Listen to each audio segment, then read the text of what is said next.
Finna move on to a story that I'm still up in the air about how I'm gonna respond to Tamar. Okay, but Tamar recently did an interview with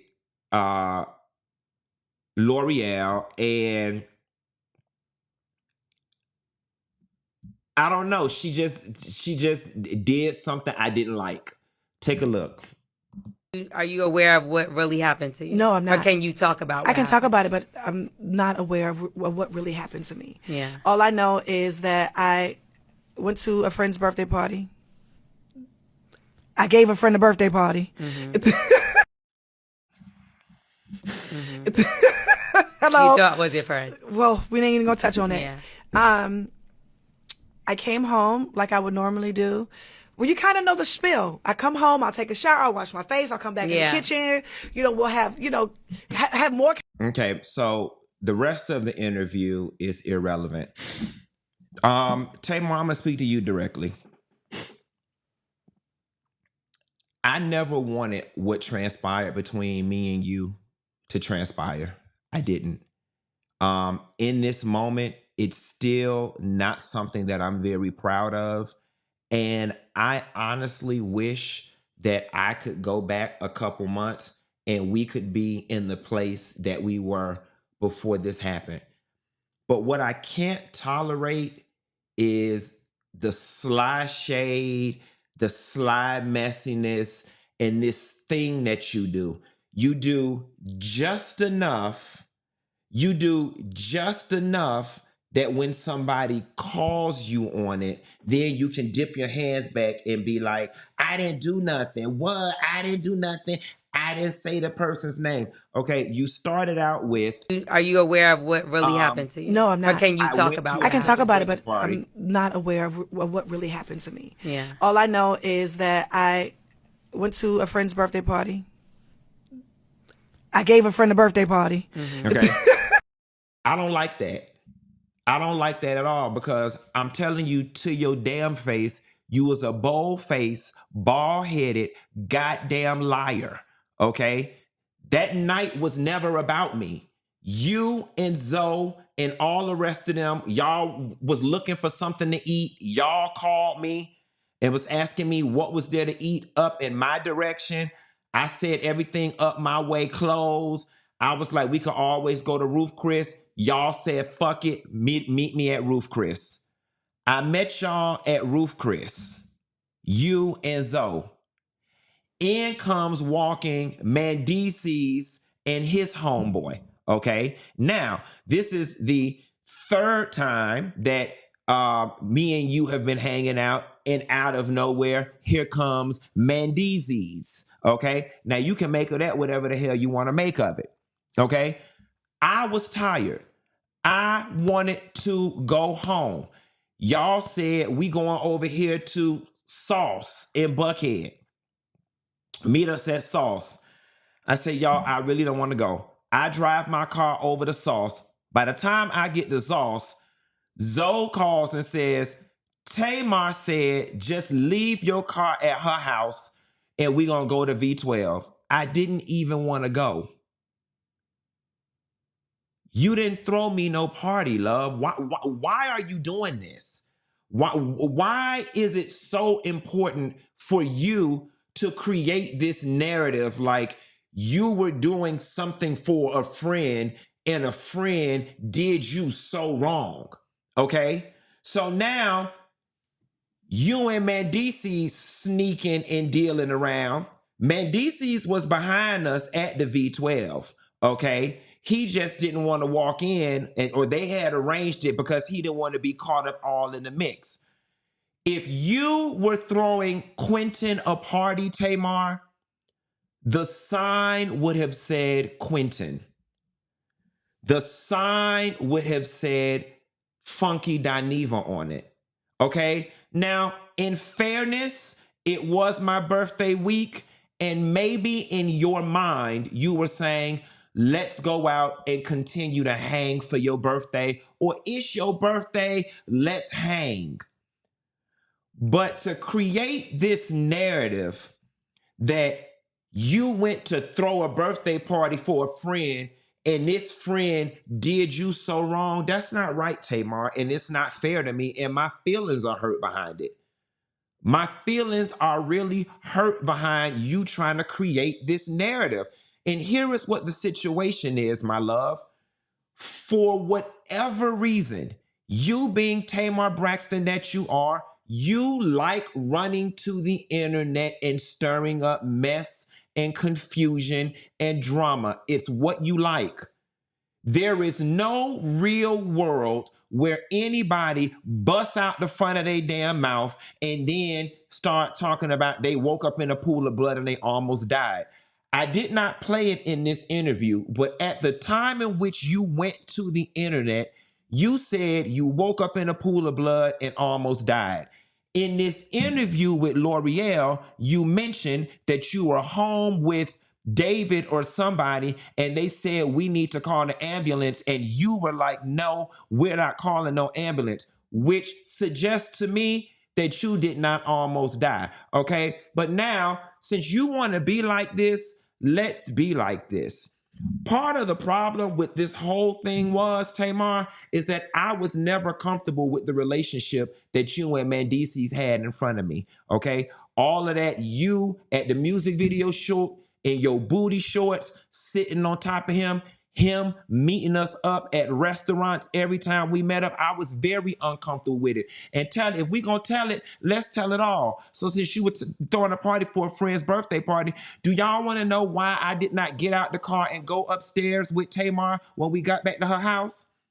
Because after her and Mendeecees got through kissing in the back of that goddamn car, I figured they wanted to be up there privately. That is why when we got dropped off at Tamar's house, I did not go upstairs. I got in my damn car and went home because you was sitting on his lap in that goddamn Uber and y'all ass was kissing, okay? And the shit made me damn uncomfortable, okay? Now, if anybody know who happened and what happened to your damn teeth, it's Mendeecees and his best friend, because they was the ones who went upstairs with you.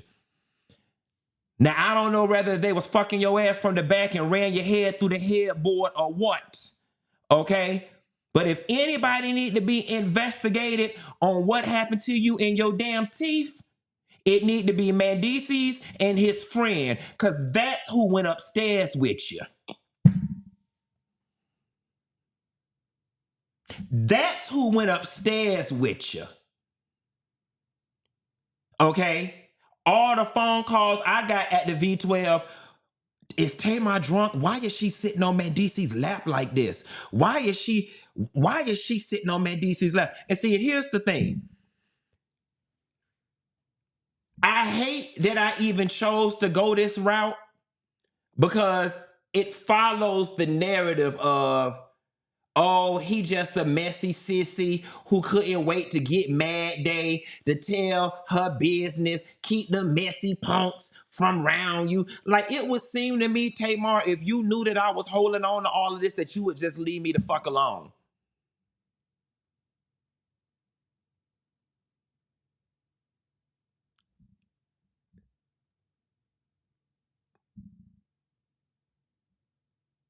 Baby, you didn't throw no party for me. If anything, you threw a pre-party for Mendeecees. Because he the one who went back upstairs with you. That lady husband.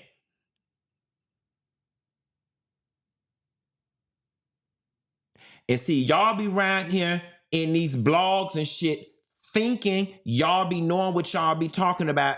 Folks be eating me up, and I just be sitting there.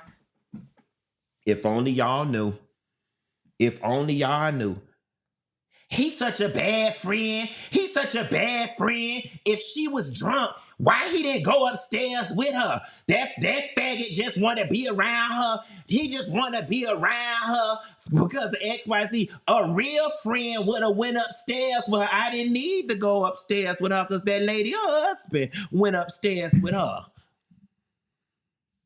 You absolutely right. A real friend would have went upstairs. Her real friend went upstairs with her.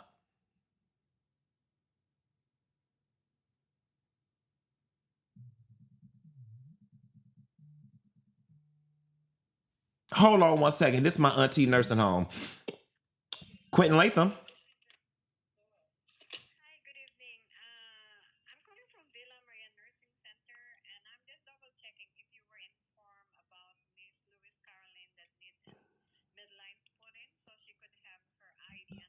Yes, to her for her foot. Yes.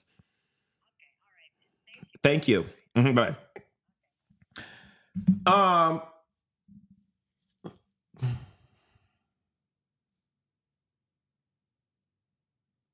and the whole issue, Tamar, about the whole thing was the fact that you don't get to go around and create media shitstorms that involve other people without their permission.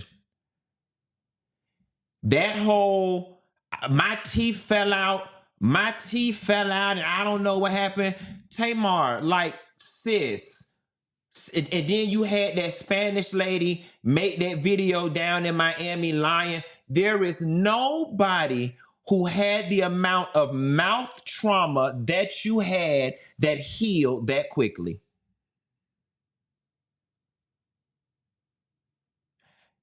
You know what happened when it's time to be messy. You know what happened when it's time to be mean. You know what happened when it's time to hide the fact that you was messing with Yandy's husband. You know what happened when it's time for y'all to sneak in and out of places at different times to not be caught with people, but you don't know what happened in your own damn house while that man was up there with you. Now you don't know what happened. So with that being said, now I give everybody permission to now paint me as the messy faggot. I'll be that. I will be the messy faggot that everybody should stay away from on Get Mad Day because he gonna tell all your business. I had been told this lady to leave me alone. But you not finna sit your triple face ass up there on Loreal's podcast and pretend like, oh, you just had a friend that just did you so wrong. You were just done so wrong. Because if anything, I was the one that was the collateral damage in your bullshit. Them people sat up there and called me every damn thing under the sun, made me a part of every conspiracy under the sun while your ass was sitting back somewhere enjoying all of the media bliss about it because you like it. All you had to simply do was put y'all leave Funky alone, me and Funky cool. You didn't even want to do that. Then when you went and did it, you took it down the next day. Like,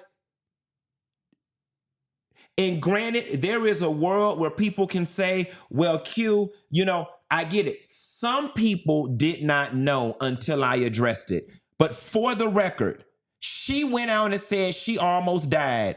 I had 7,000 people waiting in the doggone thing because they knew we were together the night before and they were just waiting for me to tell what happened. And I said, I don't know what happened to the lady. But I said, baby, I went home. That lady went upstairs. I went home. I don't know what happened to that lady. Now, I understand that in the wake of some people not knowing who I am and not knowing how we speak in Miami, coupled with the fact that Tamar got on the internet and pretended like she almost died, I get the outrage. People are like, how is he referring to her so dismissively as that lady or whatever? And what y'all don't know, what you know now is the reason why I was referring to her so dismissively is because I knew deep down in my soul hadn't shit happened to her ass. Had nothing happened to her ass.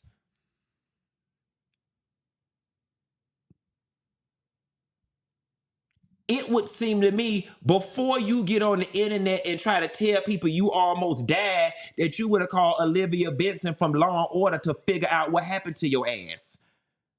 We months down the line, you don't start a whole media shitstorm and you still talking about you don't know what happened to your ass? And you didn't think to maybe figure out what happened to your ass before you ran on the internet? I told you a long time ago, I'm not them. I'm not your support staff. I'm not none of them broke sissies that be around you for clout, that need you for money, that need you to pay the tab. I don't need nothing from you and never needed anything from you. I was your friend genuinely. And I'm still hurt by all of this. I'm still hurt by all of this because I don't like how you trying to flip it and make it seem like I did you wrong.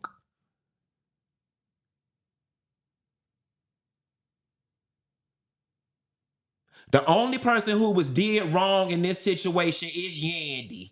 And I'm going to leave it at that. Moving right along.